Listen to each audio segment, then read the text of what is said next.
IPL ആവേശം കൊടുമുടിയിൽ നിൽക്കുമ്പോൾ Sunrisers Hyderabad ആരാധകർക്ക് അത്ര സന്തോഷകരമല്ലാത്തൊരു വാർത്തയാണ് വരുന്നത്. ഹൈദരാബാദിന്റെ വെടിക്കെട്ട് ഓപ്പണർ അഭിഷേക് ശർമ്മയ്ക്കെതിരെ BCCI അച്ചടക്ക നടപടി സ്വീകരിച്ചിരിക്കുകയാണ്. മാച്ച് ഫീയുടെ വലിയൊരു തുക പിഴയായി താരം ഒടുക്കേണ്ടി വരും.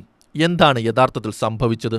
കഴിഞ്ഞ മത്സരത്തിനിടയിൽ ചില പെരുമാറ്റങ്ങളാണ് അഭിഷേക് ശർമ്മയ്ക്ക് പണിയായത്. IPLലെ പെരുമാറ്റച്ചട്ടം താരം ലംഘിച്ചതായി മാച്ച് റെഫറി കണ്ടെത്തി. ലെവൽ 1 കുറ്റകരമാണ് താരത്തിനെതിരെ ചുമത്തിയിരിക്കുന്നത്.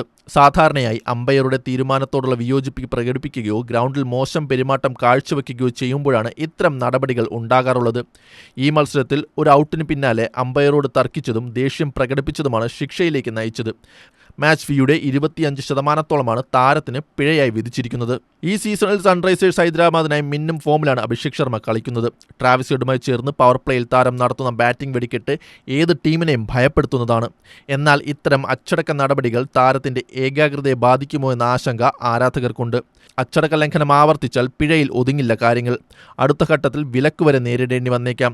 അത് സൺറൈസേഴ്സിനെ ബാധിച്ചിടത്തോളം വലിയ തിരിച്ചടിയായിരിക്കും. IPLൽ BCCI അച്ചടക്ക കാര്യത്തിൽ വിട്ടുവീഴ്ചയില്ലാത്ത നിലപാടാണ് എടുക്കാറുള്ളത്. കളിക്കളത്തിലെ ആവേശം അതിരുവിടാൻ പാടില്ലെന്ന് നിയമം വ്യക്തമാക്കുന്നു. ഇതിനു മുൻപ് പല പ്രമുഖ താരങ്ങളും സമാനമായ രീതിയിൽ പിഴ ഒടുക്കിയിട്ടുണ്ട്. ഔട്ടായി മടങ്ങുമ്പോൾ വിക്കറ്റിൽ ബാറ്റ് കൊണ്ട് അടിക്കുകയോ അമ്പയറോട് തർക്കിക്കുകയോ ചെയ്യുന്നത് IPL നിയമപ്രകാരം കുറ്റകരമാണ്. അഭിഷേക് ശർമ്മ തന്റെ കുറ്റം സമ്മതിച്ചതായാണ് റിപ്പോർട്ടുകൾ സൂചിപ്പിക്കുന്നത്. അഭിഷേക് ശർമ്മ ഒരു യുവതാരമാണ്. കരിയറിൽ മികച്ച ഫോമിൽ നിൽക്കുന്ന സമയത്ത് ഇത്തരം വിവാദങ്ങളിൽ നിന്ന് മാറി നിൽക്കേണ്ടത് അദ്ദേഹത്തിന്റെ ആവശ്യമാണ്. വരും മത്സരങ്ങളിൽ കൂടുതൽ ശ്രദ്ധയോടെ താരം കളിക്കളത്തിൽ പെരുമാറുമെന്ന് നമുക്ക് പ്രത്യാശിക്കാം.